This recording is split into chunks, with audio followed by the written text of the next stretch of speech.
اللہ سے دوستی لگاؤ، اور کتنا آسان ہے ساری زندگی کے گناہ کر کے اور ایک دفعہ کہہ دو یا اللہ توبہ.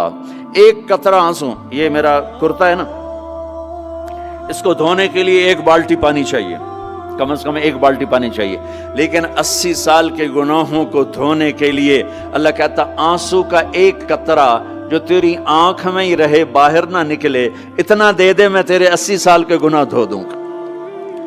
ایک آدمی کہتا ہے جی مجھے تو رونا ہی نہیں آتا. کئی لوگ ملتے ہیں کہ جی مجھے تو رونا ہی نہیں آتا، تو میں کہتا ہوں ہائے کر سکتے ہو؟ کہا جی ہائے کر سکتے. میں کہا یوں کہہ دے ہائے میرے اللہ مجھے معاف کر دے، تو تیری ہائے تیرے 1000 سال کے گناہ دھو دے گی، تیرے کروڑ سال کے گناہ دھو دے گی. دیکھو تو صحیح واسطہ کس سے ہے؟ کریم سے. مجھے بتاؤ میں ڈاکٹر مبین پہ ناراض ہو جاؤں، یہ مجھے منانے آئے تو میں اس کو ویلکم کروں گا یا دروازہ نہیں کھولوں گا؟ بولو کیا کروں گا؟ ویلکم تو نہیں کروں گا نا، میں کہوں گا جاؤ دفعہ ہو جاؤ، کیا منہ اٹھا کے آ گئے ہو؟ چلو ہم تو دوست ہیں. میری ماں ناراض ہو جائے میں منانے جاؤں گا، منہ ادھر کر کے بیٹھ جائے گی، منتیں کروائے گی، پیر پکڑوائے گی، خوش آمدیں کروائے گی، پھر معاف کر. اور میرا اللہ کیا کہتا ہے؟ من تقرب الیہ. ساری زندگی شراب زنا میں گزار دی، دانت ٹوٹ گئے، بال سفید ہو گئے، کمر جھک گئی. اب اس کو خیال آیا توبہ کروں، لوگوں نے تانے دیے جا اب تیری توبہ تو شرم نہیں آتی؟ کعبہ کے اسموں سے جاؤ گے غالب شرم تم کو مگر نہیں آتی. تو اور کہاں جانا ہے؟ اور کہاں نہ کہیں جہاں میں اما ملی، جو اما ملی تو کہاں ملی. میرے جرم خانہ خراب تیرے عفو بندہ نواز میں کدھر جائیں؟ ایک ہی تو جگہ ہے. 900 چوہے کھا کے بلی حج کو چلی، تو حج پہ ہی تو جانا ہے، اور کہاں جانا ہے؟ کہاں جہاں معافی ملتی ہے وہاں جانا ہے. تم میں اتنے گناہ کریں کہ ایک ایک بال گناہوں میں جکڑا جائے، اور پھر ہم جا رہے ہیں. کہاں جا رہے ہو؟ کہ مسجد جا رہا ہوں اللہ سے صلح کرنے. تو وہ کہے گا یہ منہ اور مسور کی دال، اس عمر میں تیری توبہ. اور میرے اللہ کی خبر کیا آئی ہے؟ میرے اللہ کی خبر کیا آئی ہے؟ من تقرب الی تلقیتہ من بعید. جو مجھے منانے آتا ہے میں پہلے کھڑا ہو کر اس کا استقبال کرتا ہوں. آ جا تیرے ہیں تو مینو اڈیکا ہیں، تو کدے آؤں ہوں تائیں کتھے آؤں؟ آ جا میرا بندہ، تیرے واسطے تو میرے دروازے کھلے ہو جائیں. کدے نکل گیا ہوں، کتھے ٹر گیا ہوں، کہاں چلے گئے تھے؟ تلقیتہ من بعید. کوئی ہے بتاؤ، کوئی ہے ایسا؟ کوئی دوست، کوئی بھائی، کوئی بیٹا، کوئی ماں، کوئی بیگم، کوئی خاوند، کوئی باپ، کوئی حکمران کہ تم روٹھے کو منانے جاؤ اور کہے ویلکم مرحبا؟ اور وہ جس کو کسی کی ضرورت نہیں، نبیوں کا محتاج نہیں،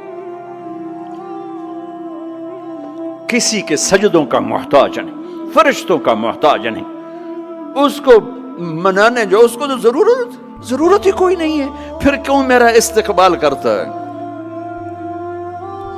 ترمذی کی روایت ہے، بنی اسرائیل میں ایک نوجوان تھا کفل، روزانہ نئی لڑکی اپنے کمرے میں لاتا تھا. شراب اور لڑکی اس کی زندگی تھی. ایک رات ایک لڑکی کو لے کر آیا. 60 دینار پاکستان کا 12 لاکھ روپیہ بنتا ہے، اور آپ کا 1 لاکھ بنتا ہے. 1 لاکھ رینڈ دے کر وہ ایک لڑکی کو لے کر آتا ہے. جب کمرہ بند کیا تو دیکھا وہ لڑکی رو رہی تھی. تو کفل کہتا ہے میں زبردستی تو نہیں لے کر آیا، ڈیل کر کے لایا ہوں. تو وہ روتے بولی کفل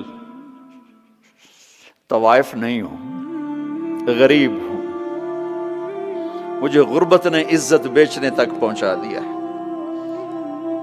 میں کہا کرتا ہوں جب مالدار لوگ زکوٰۃ نہیں دیتے تو غریبوں کی بیٹیاں طوائف بن جاتی. جب مالدار لوگ اپنے دنیا کو جنت بناتے ہیں اور غریبوں کو بھول جاتے ہیں تو غریبوں کی بیٹیوں کی عزتیں یوں نیلام ہوتی ہیں. وہ ساری زندگی کے لیے طوائف کا داغ اپنے ماتھے پہ لیتی ہیں اور زندگی بھر عزت کا ایک لمحہ نہیں گزار سکتی.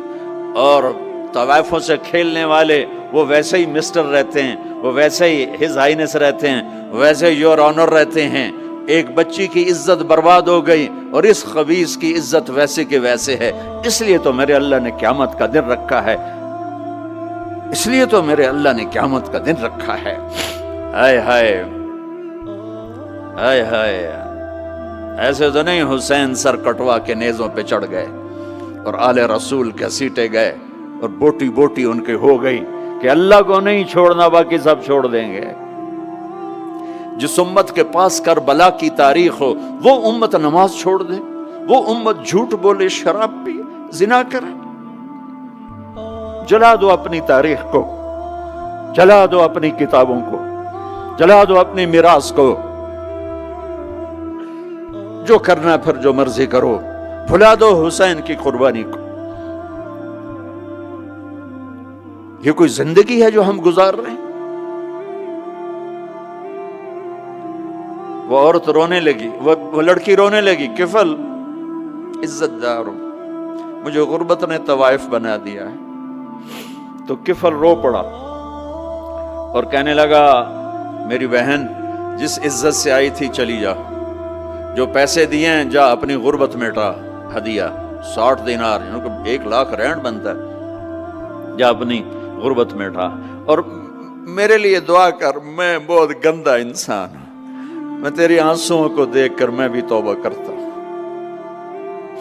وہ لڑکی گھر پہنچی، پیچھے کفل مر گیا، اس کو نہیں پتا موت آئی کھڑی ہے سر پہ، وہ مر گیا۔ اللہ آخرت سے پردہ نہیں اٹھایا اللہ نے۔ وَمِن وَرَائِهِمْ بَرْزَخٌ إِلَى يَوْمِ يُبْعَثُونَ، پردہ ہے، مر گیا، کیسے مرا، کس حال میں مرا، کچھ پتہ نہیں ہے، اس کی قدردانی پہ قربان جاؤں۔ کل اگر یہ مردہ ملتا نا اپنے گھر میں، اس کو کسی نے اٹھانا نہیں تھا، کمرے میں ہی دبا دینا تھا، وہیں پتھروں میں اس کو دبا دینا تھا، یہ ایسا انسان تھا، لیکن وہ تو توبہ کر چکا تھا۔ اور توبہ کے بعد کی زندگی 15 منٹ، آدھا گھنٹہ، گھنٹہ، سوا گھنٹہ، 2 گھنٹے ہے، اور 30 سال کی زندگی زنا اور شراب میں ہے، اور آدھے گھنٹے کی زندگی میں صرف نیت کی ہے۔ کل تک تو بھی سورج میں نہیں دیکھا اور موت نے آ کے اٹھا لیا۔ صبح جب ہوئی تو لوگوں نے دیکھا کفل کے گیٹ پہ لکھا ہوا تھا ان اللہ قد غفر للکفل، لوگوں اللہ نے کفل کو معاف کر دیا۔ یہ کیوں لکھوایا؟ یہ کیوں لکھوایا؟ اس لیے لکھوایا کہ اب یہ ہمارا دوست ہے، آؤ اس کو عزت سے ہمارے پاس پہنچاؤ۔ یہ شرابی بھی تھا، یہ زانی بھی تھا، یہ سب کچھ تھا، اس سے بڑا قدردان کوئی ہے کہ نیکی کرنے کا ایک دن اس کے پاس نہیں؟ ابھی آج اس نے نیت کی ہے کہ آج کے بعد میں نیک بن کے زندگی گزاروں گا، اور موت نے مہلت نہیں دی، خالی نیت پر میرے اللہ نے کیا کر دیا، اتنا بڑا مین گیٹ پہ نورانی سطر سے لکھا ہوا تھا ان اللہ قد غفر للکفل، اللہ نے کفل کو معاف کر دیا، یعنی جاؤ اس کو عزت کے ساتھ لے کر آؤ اور میرے دربار میں پہنچاؤ، یہ اللہ ہے۔ میرے عزیزو، اللہ کے واسطے اپنے اللہ سے دوستی کر لو، اپنے اللہ کو اپنا بنا لو۔ اس کو اپنا بنانا دنیا کا سب سے آسان کام ہے کہ تم اس سے دوستی لگا کے ٹوٹ بھی جائے پھر توبہ کرو وہ پھر معاف کر دیتا ہے، پھر ٹوٹ جائے پھر توبہ کرو وہ پھر معاف کر دیتا ہے۔ یہ راڈ ہے، یہ 1 2 3 4 5 6 7 8 یہاں سے 7 8 جگہ سے ٹوٹ جائے، ہم اس کو ویلڈ کریں گے، ویلڈ کر کے پھر اس کو پینٹ کریں گے تو یہ سیدھا ہو جائے گا، لیکن وہ ہمیں پوائنٹ نظر آئے گا، یہ ٹوٹا ہوا ہے، یہ ٹوٹا ہوا ہے، یہ ٹوٹا ہوا ہے۔ ٹھیک ہے نا میری بات؟ ایک اب اللہ کی سنو، ان استقالنی عقلت له، میرا بندہ تو اپنی توبہ کا برتن توڑ کے لا، 1 دفعہ نہیں، 100 دفعہ نہیں، 1000 دفعہ نہیں، 1,00,000 دفعہ، جب ٹوٹے آیا، جب ٹوٹا آیا، جب ٹوٹا آیا، اب یہ 10,000ویں دفعہ یا 10,00,000ویں دفعہ توبہ کا برتن اس کے پلے کیا رہ گیا، ٹکڑے ٹکڑے نہیں، پرزے پرزے ہو گیا۔ میرا لگا تھا عقل تو لا، جب میں تجھے معاف کروں گا تو ایسا بنا دوں گا کہ جوڑ نظر ہی نہیں آئے گا۔ یہ ان کو بھی نہیں پتا چل، جو یہاں بیٹھے ہوئے ہیں کرامن کاتبین، یہ بھی سمجھے گئے اس نے تو کوئی توبہ توڑی ہی نہیں، ہے تو ہے ہی سلامتی والی توبہ۔ یہ میرے آپ کے اللہ کا معاملہ ہے اپنے بندے کے ساتھ۔